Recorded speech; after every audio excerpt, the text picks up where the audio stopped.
میں ڈاکٹر ندیم الحق صاحب سب سے پہلے یہ جو SIFC کا انیشیٹو ہے جس میں سرمایہ کاری میں سہولت کے حوالے سے پلاننگ کی جا رہی ہے اور ہم یہ اینٹیسپیٹ یہ ایکسپیکٹ بھی کر رہے ہیں کہ مختلف ممالک سے انویسٹمنٹ پاکستان میں آئے گی اور ان کو جو سہولت دینے کے حوالے سے جو انیشیٹو لیے گئے ہیں، آپ کیا ایکسپیکٹیشن سے لگائے ہوئے ہیں اور یہ کتنا پاکستان کی مشکلات کو اوور کم کرنے کے لیے کتنا معاون ثابت ہو سکتی ہے؟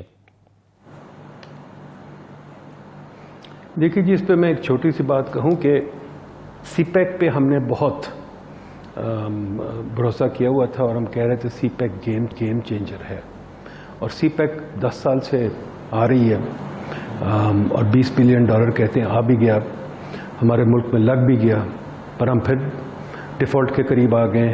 تو یہ جو فورن انویسٹمنٹ ہے یہ آپ کو بچا نہیں سکتی. کچھ بھی کر لیں، فورن انویسٹمنٹ سے ملک نہیں بچ سکتا. ضرور آ جائے، اچھی بات ہے، اس میں کوئی برائی نہیں ہے، ہم تو اس کے چاہتے ہیں بالکل آئے، پر جب فورن انویسٹمنٹ آتی ہے تو پیسہ کتنا اندر آتا ہے. جو وہ پیسہ لے کے آتے ہیں وہ چلے زمین خرید لیں گے اور کیا کریں گے، مشینری تو انہوں نے باہر سے منگوانی ہے، سب چیزیں باہر سے منگوانی ہے، تو جو پیسہ وہ لائیں گے زمین کے علاوہ باقی سب تو باہر نکل جائے گا اور پھر ان کو ہمیں پیسے واپس بھی کرنے پڑیں گے.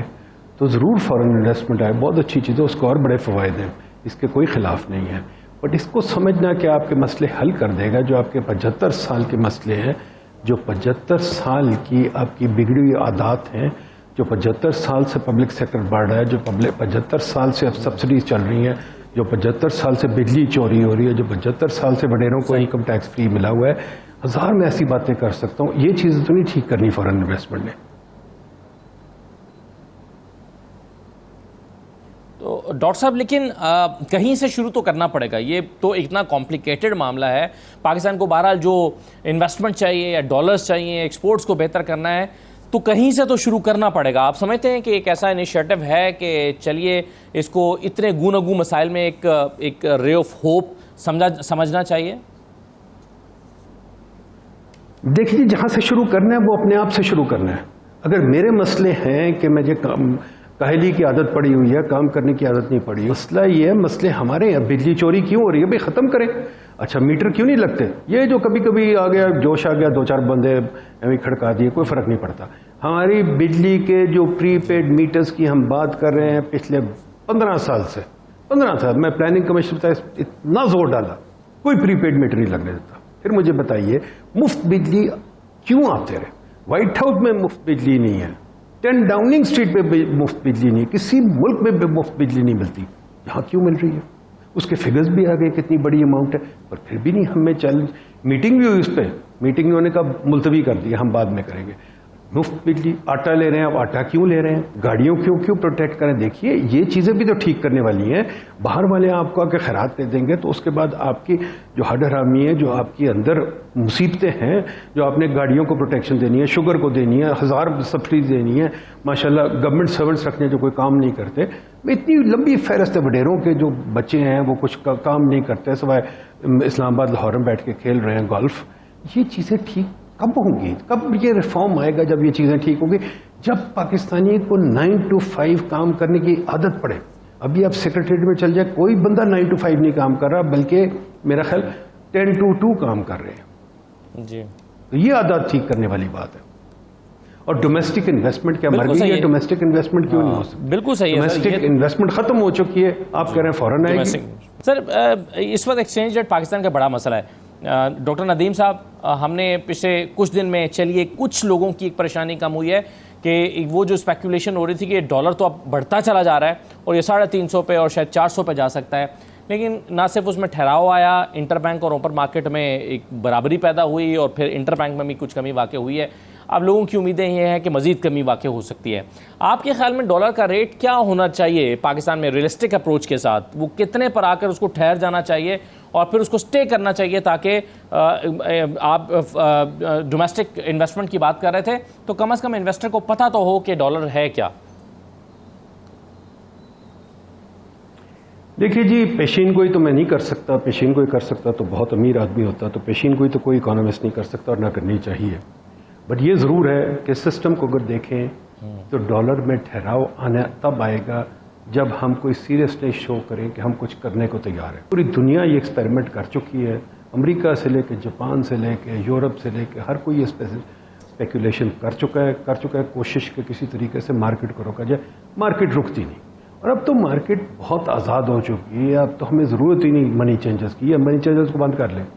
اب تو واٹس ایپ پہ ٹرانزیکشنز ہوتے ہیں, وہ کرپٹو کرنسی کے ساتھ ٹرانزیکشن ہوتا ہے, انٹرنیٹ پہ سب کچھ ہو جاتا ہے. ضرورت ہی کوئی نہیں ہمیں منی چینجر کی. اور یہ اسپیکولیشن جو بات کرتے ہیں, دیر از نو سچ تھنگ اسپیکولیشن. اور alternatively life is speculating. You and I R speculating every day. ہم جب باہر نکلتے ہیں گھر سے تو اسپیکولیٹ کر رہے ہوتے ہیں کہ ہم بچیں گے کہ نہیں بچیں گے. ہم جب کوئی چیز خریدتے ہیں, چاہے زمین خریدیں, گاڑی خریدیں, ہم اسپیکولیٹ کر رہے ہوتے ہیں. تو اسپیکولیشن پارٹ آف لائف ہے, اس میں کوئی اسپیکولیشن نہیں. سب کو نظر آ رہا ہے کہ ملک کے پاس ریزروز نہیں ہے, زر مبادلہ نہیں ہے. سب کو نظر آ رہا ہے, جیسے علی حسنین صاحب نے کہا کہ ہمیں $90 بلین دینا ہے. IMF کی رپورٹ اٹھا لیں, اس میں سارے نمبرز موجود ہیں کہ ہر مہینے کتنے پیسے دینے آ رہے ہیں. IMF کی رپورٹ سب کے پاس ہے. تو اب ڈالر کی اسپیکولیشن تب ختم ہوگی یا اندیشہ تب ختم ہوگا. آج میں گیا تھا جم ایکسرسائز کرنے, تو وہاں 2 بندے کھڑے باتیں کر رہے تھے, ڈالر کیا کرنا ہے یار, میں خرید لوں, یہ کر لوں, وہ کر لوں. بیکاز لوگ یہ نہیں کہ اسپیکولیٹ کر رہے, اپنا دفاع کر رہے ہیں. بھائی عام پاکستانی, آپ کی دولت آدھی ہو گئی ہے پچھلے سال میں, آدھی ہوگی, بیکاز ڈالر کی قیمت گر گئی ہے. تو خدا کے واسطے یہ ڈالر تب ٹھیک ہوگا, جیسے میں بار بار کہتا ہوں, یہ باہر کے پیسے آنے سے ٹھیک نہیں ہو سکتا, بلکہ اس سے اور خراب ہوگا. یہ نہیں کہتے باہر کے پیسے نہ, ضرور انویسٹمنٹ آئے, بار بار میں کہہ رہا ہوں انویسٹمنٹ آئے, پر ہمارے جو لوگ ہیں وہ کیوں نہیں انویسٹ کر رہے. ہماری انویسٹمنٹ GDP ریشیو اس وقت 11% ہے یا 12%. یہ تو انویسٹمنٹ نہ ہونے کے برابر ہے.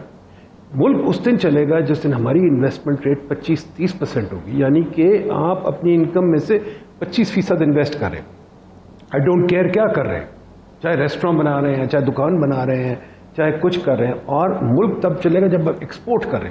ایکسپورٹ. اب مجھے بتائیے, ہم نے اس پہ پیپر لکھا ہے کہ حکومت یہ جو گاڑیاں بناتے ہیں ہمارے لیے, جو ہمیں گاڑیاں ملتی ہیں مہنگی اور ٹیکنالوجیکلی بیکورڈز, ان گاڑیوں کو ہم نے کیوں اتنی وہ ترجیح دی ہوئی ہے, اتنی سبسڈی دی ہوئی ہے کہ یہ کام کریں.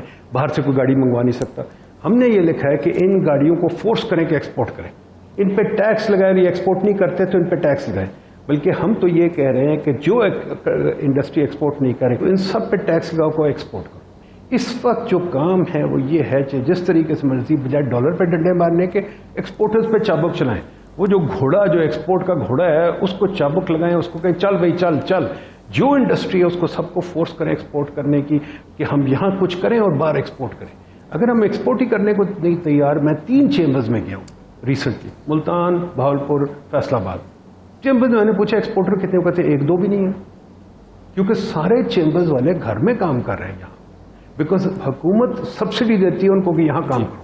ہمیں یہ جو امپورٹ سبسٹیوشن والی رٹ ہم نے لگائی ہوئی ہے پچھلے 70 سال سے, اس کو ختم کر دیں, اس کو بالکل بھول جائیں, اور سب کو, چاہے گاڑی والے ہوں, چاہے فرٹیلائزر والے, چاہے سیمنٹ والے, ان کو کہیں ایکسپورٹ کرو بھائی.